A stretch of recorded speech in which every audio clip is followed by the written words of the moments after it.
I'm David Freak Turley, and welcome to a special edition of the League of Legends Patch Preview. In this episode, we'll introduce you to a new breed of bots that change the way you play co-op vs. AI in League of Legends. With a massively expanded roster of champions and improved intelligence, it's a massive upgrade to the League of Legends co-op vs. AI experience. Joining me now are Mark Norris, one of the producers on League of Legends, and game designer Rob Garrett. Mark, let's start with the basics. Sure. What were the goals for this update with bots? Well, one of the big things that we wanted to do was evaluate how we can provide the biggest impact for players. And so we took a look at co-op versus AI, and we kind of broke it down into its two element parts, which is really easy. It's co-op and AI. And we said, how can we recreate that amazing competitive experience that also requires a lot of cooperative play and put that into co-op versus AI?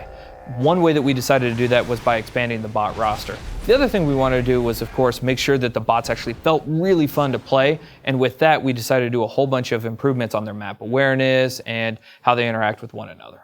The most exciting part of this update is the size of the bot roster. How many bots do we have now? Well, we started with 12, and there were a lot of bots there that people became intimately familiar with, like Renekton bot and Antibot, right? We've now gone to 40 bots, and that's 40 bots on Summoner's Rift, and the huge thing here is also it is 40 bots on Dominion. So for the first time, we're actually going to enable players to have a co-op versus AI experience in a different game mode. We're really looking forward to players getting a hold of that. The other major thing that the number of bots allows us to do is to allow players to go in as teams and to take on the bots who are now in different team formations and compositions. So we're going to have a lot of different bots that can be in the tank role and a lot of different bots that can be AP carries or AD carries, right? So what that basically allows us to do is to have a different bot team that you're facing each time. And what that allows you to do as a player is to try new champions or to try a new item build or to go in with your team and to basically practice strategies against a different bot team each time. We've actually done the math, and there are literally thousands of bot team compositions. What does that mean for our players? In a word, Freak, it's uniqueness, right? The ability to have all those different bot combinations allows you to have a brand new experience each and every time you play a co-op versus AI.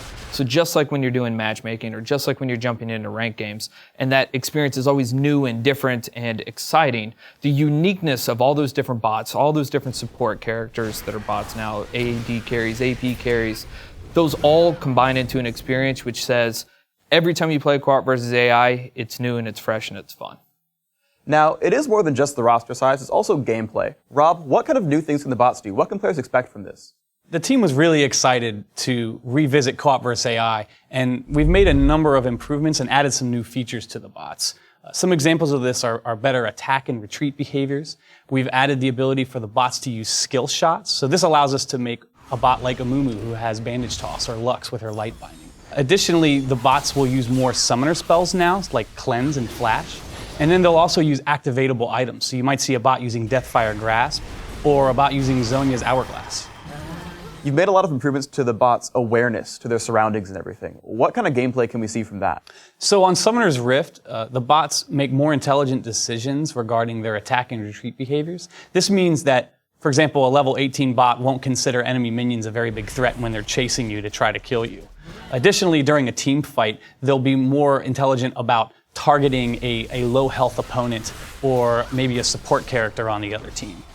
And from personal experience, Fiddlesticks is my favorite new bot. Most players tend to think about Fiddlesticks as a champion that hides in the brush and jumps in during a team fight with a Crow Storm. But Fiddlesticks bot is way more aggressive than this. He will just, in a one-on-one situation, walk right up to you, he'll fear you, he'll silence you, he'll Crow Storm you, and leave you wondering what just happened as your screen turns gray. Nice. And also we have the bots playing on Dominion now. So what kind of things are they doing on Dominion? So that's one of the most exciting things about this update is that we now support bots playing on the Crystal Scar. So they understand how to attack points and how to defend capture points and how to even ninja points. And they'll also use the resources on the map. So they'll collect a health relic when they need it, or they'll use a speed shrine to quickly move across the map. And they'll even grab the greater relic in the center of the map to try to give themselves an advantage. It's a lot of fun. Obviously, we're very excited about this update and for you to experience this brand new breed of bots. For more information about these bots, click the link in the description below the video. Thanks very much to my guests Rob Garrett and Mark Norris. I'm David Freak Turley. Thanks for watching.